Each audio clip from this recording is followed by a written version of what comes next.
Evangelho, domingo da 8ª semana do tempo comum. O Senhor esteja convosco, Ele está no meio de nós. Proclamação do Evangelho de Jesus Cristo segundo São Lucas. Glória a vós, Senhor. Naquele tempo, Jesus contou uma parábola aos discípulos. Pode um cego guiar outro cego? Não cairão os dois num buraco? Um discípulo não é maior do que o mestre. Todo discípulo bem formado será como o mestre. Por que vês tu o cisco no olho do teu irmão e não percebes a trave que há no teu próprio olho? Como podes dizer a teu irmão: irmão, deixa-me tirar o cisco do teu olho, quando tu não vês a trave no teu próprio olho? Hipócrita, tira primeiro a trave do teu olho, e então poderás enxergar bem para tirar o cisco do olho do teu irmão. Não existe árvore boa que dê frutos ruins, nem árvore ruim que dê frutos bons. Toda árvore é reconhecida pelos seus frutos. Não se colhem figos de espinheiros, nem uvas de plantas espinhosas. O homem bom tira coisas boas do bom tesouro do seu coração, mas o homem mau tira coisas más do seu tesouro, pois sua boca fala do que o coração está cheio. Palavra da salvação. Glória a vós, Senhor. Domingo da 8ª semana do tempo comum, em nome do Pai, do Filho e do Espírito Santo. Amém. Queridos irmãos e irmãs, a Santa Liturgia nos leva de volta para o 6º capítulo do Evangelho de São Lucas e nos dá a oportunidade de continuarmos a meditação iniciada no domingo passado, onde o Senhor instruía seus discípulos a respeito do amor aos inimigos e a respeito da misericórdia e da gratuidade. Como falamos e tivemos oportunidade de meditarmos juntos,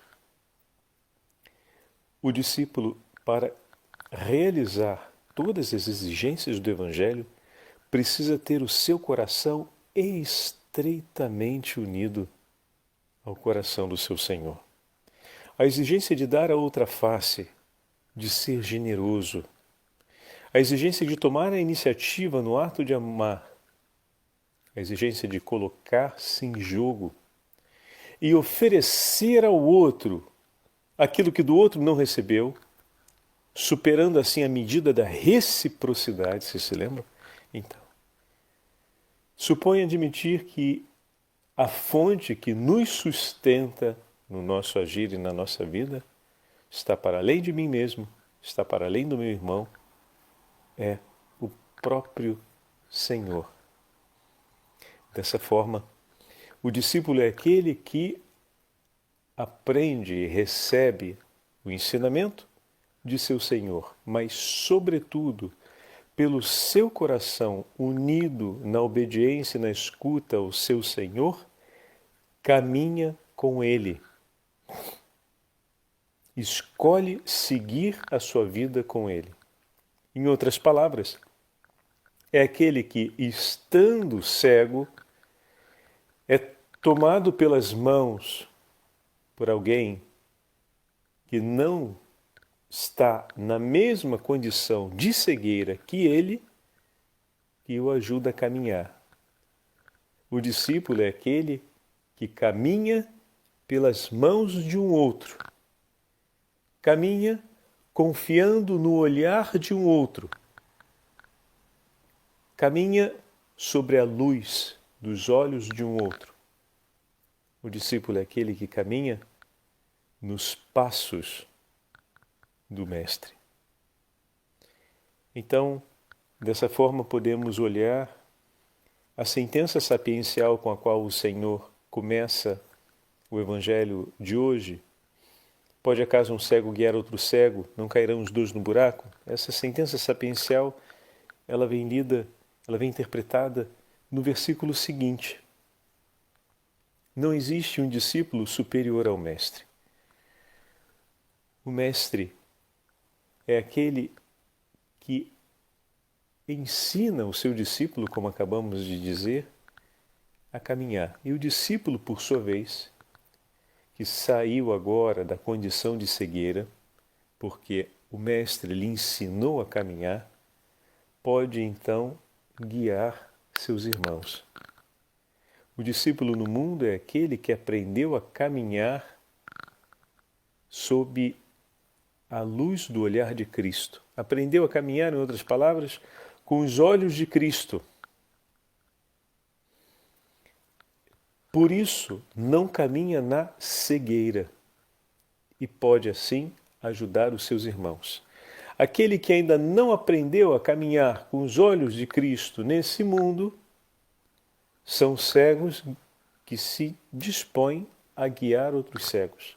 Então, o chamado do Evangelho de hoje é um chamado para aprendermos a caminhar com o olhar do Senhor. O que significa caminhar com a mentalidade do Evangelho, com a prática da caridade do Evangelho, caminhar vivendo a fé revelada pelo Evangelho, como nós temos falado nessa última semana. Pois o Evangelho de Marcos veio ao encontro dessa mesma proposição temática apresentada no último domingo no Evangelho de São Lucas.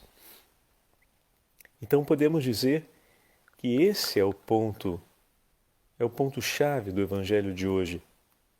Quando vai atirar o cisco do olho do seu irmão, essa outra imagem que aparece sapiencial também no discurso de Jesus, faz referência, que poderíamos sintetizar assim, faz referência a um tema, que é o tema do deixar-se cuidar por Deus para aprender com Ele a cuidar do próximo. É o mesmo, é a apresentação agora em uma outra medida da primeira sentença sapiencial.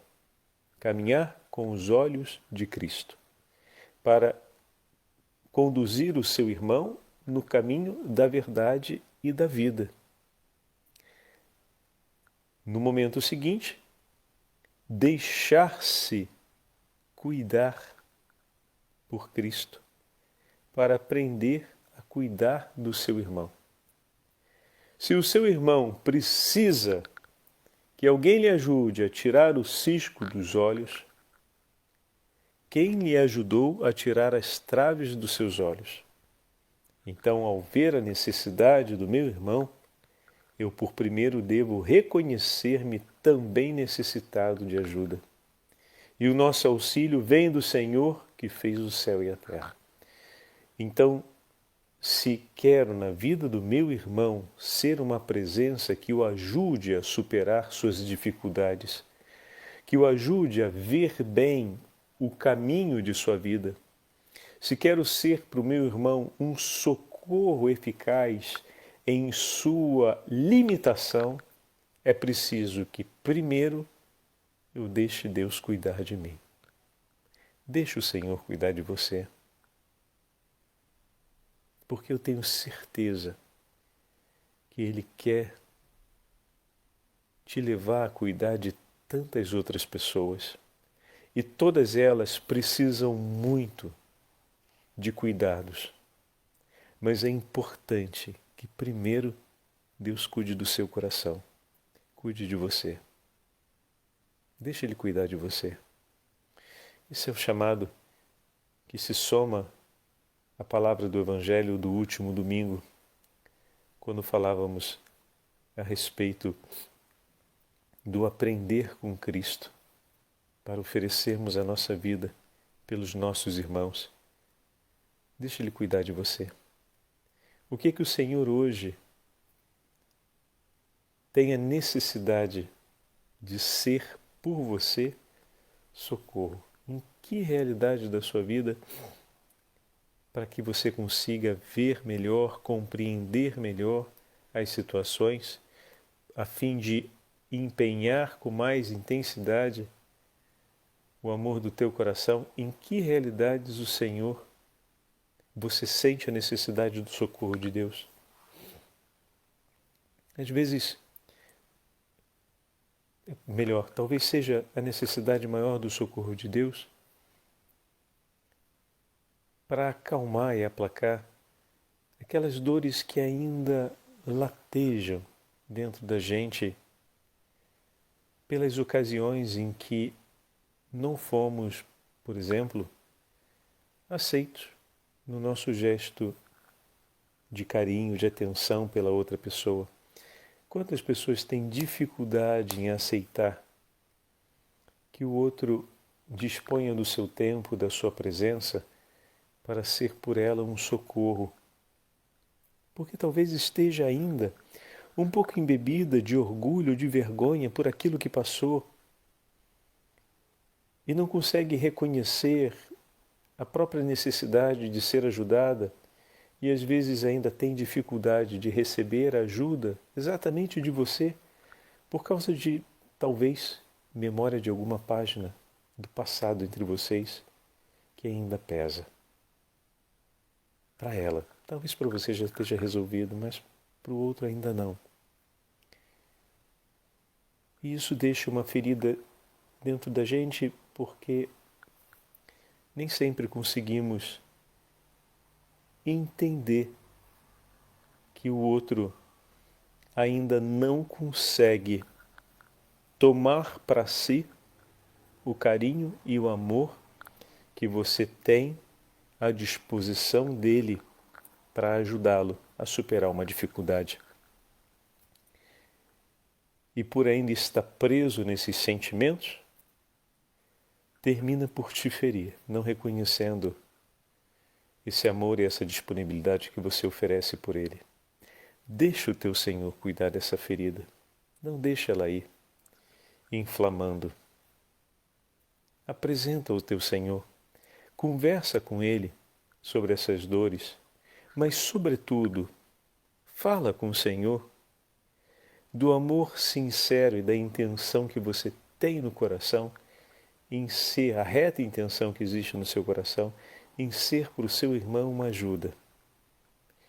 Divide essa dor com o teu Senhor, não exigindo que Ele faça algo para resolver o problema, mas pedindo apenas que Ele seja conforto para o teu coração, para que você não desista de amar e de desejar e de praticar o bem pelo outro por causa dessa dor que você está sofrendo. E eu tenho certeza que, além de consolação por ti, o Senhor há de conceder as luzes de sabedoria e recordará a palavra no seu coração que será capaz de alcançar esse entendimento que nós estamos falando. Porque se você vai em socorro do seu irmão, se nós nos propomos a ser pelo nosso irmão uma presença de amparo, de socorro, de ajuda, é para ajudar o nosso irmão a crescer, a ser mais forte, a dar passos importantes, em uma palavra, para ajudá-lo a viver. Mas às vezes essas feridas que nascem pelos limites que ainda existe no nosso irmão em aceitar a ajuda e deixar-se socorrer, podem desorientar o nosso coração naquele propósito de vida. E começamos então a agir e a concluir atitudes que não geram a vida. Ou seja, começamos a ser violento em resposta àquilo que estamos sentindo. Começamos muitas vezes a usar palavras mais ásperas que não falam do que estamos sentindo explicitamente, mas que expressam sempre com maior intensidade o desajuste que estamos sentindo dentro de nós. Porque as palavras que geram vida são palavras que levam à mansidão o coração agitado.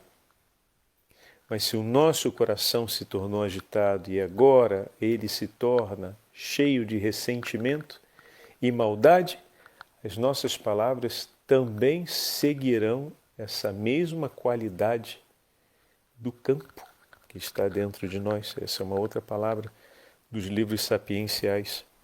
Se o campo não está bom, os frutos, por consequência, não serão bons dentro. Então, é preciso que tenhamos presente, estava aqui pegando agora o texto, o fruto da árvore manifesta a qualidade do campo, do terreno onde ela se encontra. É o livro do Eclesiástico de hoje, da primeira leitura. As palavras do homem revelam os seus sentimentos. Exatamente a primeira leitura de hoje. Assim como o forno prova o vaso do oleiro, o homem é posto à prova pelos seus pensamentos. Nós estamos agora com esse exemplo recuperando o texto da primeira leitura, se você depois quiser aproveitar para dar uma lida, se ainda não leu. Esse exemplo que o padre está propondo está recuperando as imagens sapienciais do livro do Eclesiastes que temos hoje na primeira leitura. Aliás, do livro do Eclesiástico. E nisso terminamos por não realizar o bem ou o propósito de vida que nós tínhamos em intenção. E se o nosso irmão, por causa de seus limites, de suas dores, de sua imperfeição, consistente no tempo, ou ao menos ali naquele momento, está cego para caminhar bem com a sua vida, nós também nos tornamos cegos. E ao tentar ajudá-lo, terminaremos todos dois dentro do buraco. O buraco é aquele lugar que nos leva para fora do caminho. Peguemos a imagem simbólica do buraco, né? Cair no buraco. Não é só meter o pé num buraco. A ideia de cair no buraco é realmente terminar dentro dele. O que significa terminar em uma escuridão sem ter para onde ir, aprisionado, né? Num próprio ponto. Em outras palavras, ver-se parado na escuridão, ou seja, inerte, o que é uma imagem significativa. Aquele que não caminha é aquele que está preso, que se tornou, que passou a estar dentro de um cativeiro e agora não tem mais a luz que o possa guiar, pois o buraco está fora da incidência da luz, então a pessoa não consegue ver, ela precisa de fato ser socorrida por alguém que o tire de lá. Então essa é uma imagem muito significativa, porque quando há mesmo uma tendência a agir dessa forma, por conta daquilo que recebemos do outro, quando nos propomos a fazer um bem, que acaba sendo uma resposta, quando recebemos do outro a incompreensão, a atitudes agressivas que nos empurram para longe dele, e nós terminamos por desistir desse propósito do bem, a coisa se complica de tal forma que, de fato, só por uma ação de Deus é que nós vamos conseguir sair dali. É uma espiral que nos leva sempre a briga sobre briga. E, no final das contas, a gente não sabe nem mais porque está brigando, mas se sente na razão de brigar e no direito de ganhar. Quando, na verdade, tudo tinha começado com um bom propósito de ajudar o outro. Olha que loucura! Como é que a coisa muda, né? Do vinho para a água, vamos falar assim. Que loucura, né? A gente começou de um jeito e terminou do outro completamente diferente. E se a gente não faz atenção, como isso se repete na nossa vida? Tudo começou tentando fazer o bem. E terminou depois numa briga onde se quer brigar e se sente na razão de brigar e com o direito de ganhar. Olha só. Bom, é um cego guiando outro cego. É alguém com a trave tentando arrancar o cisco do olho do outro. Não vai dar muito certo, né? Quando o Senhor nos adverte a respeito dessas máximas, nos recorda a importância que temos de aprender com o Senhor a mansidão, a paciência, a tenacidade, ser humilde diante dele, olhar o exemplo do Senhor, a forma como o Senhor orienta, cuida, instrui, a insistência com a qual o Senhor fala 1, 2, 3, 4 vezes. O Senhor tem uma docilidade para corrigir. E o primeiro ponto dessa docilidade é saber sempre qual é o propósito, de onde parte tudo. Se eu vou corrigir o meu irmão, o faço porque eu amo. Se eu vou ajudar o meu irmão, faço porque eu amo. Mas por que você o ama? Porque o Senhor me amou primeiro. E conhecendo a beleza e a profundidade desse amor, o que mais eu posso querer fazer nessa vida? Esse amor que me livrou das consequências, dos meus próprios erros, porque me concedeu o perdão quando a morte eterna seria justo por tudo que eu fiz, mas o Senhor, diante de minhas lágrimas, com um coração compadecido, concedeu-me o perdão. Recordar isso não me faz esquecer, não me permite esquecer o bem que eu me propus a fazer por meu irmão.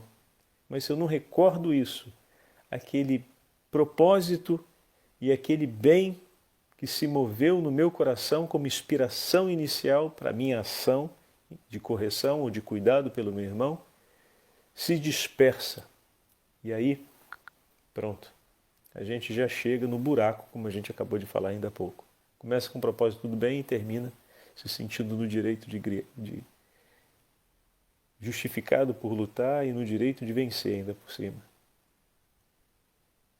Como é importante recordarmos isso todos os dias, ao acordarmos, ao rezarmos em nossas orações pessoais, ao meditarmos o Santo Rosário, lembrando sempre, Senhor, que grande dom, que grande dom.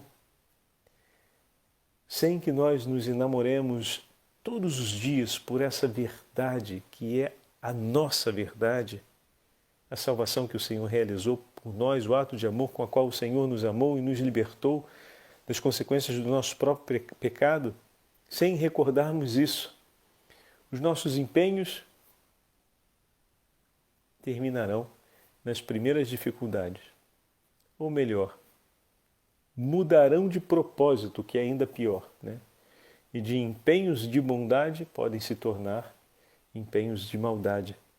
Peçamos que o Senhor nos ilumine com a graça do Espírito Santo e conduza nossos passos. E da nossa parte, digamos sempre, Senhor, eis-me aqui, eu te amo, e aumenta o amor em meu coração, para que eu possa oferecer diariamente por todos aqueles que são amados por ti. Amém. O Senhor esteja convosco, Ele está no meio de nós. Pela intercessão da Beatíssima Virgem Maria, abençoe-vos o Deus Todo-Poderoso, Pai, Filho e Espírito Santo.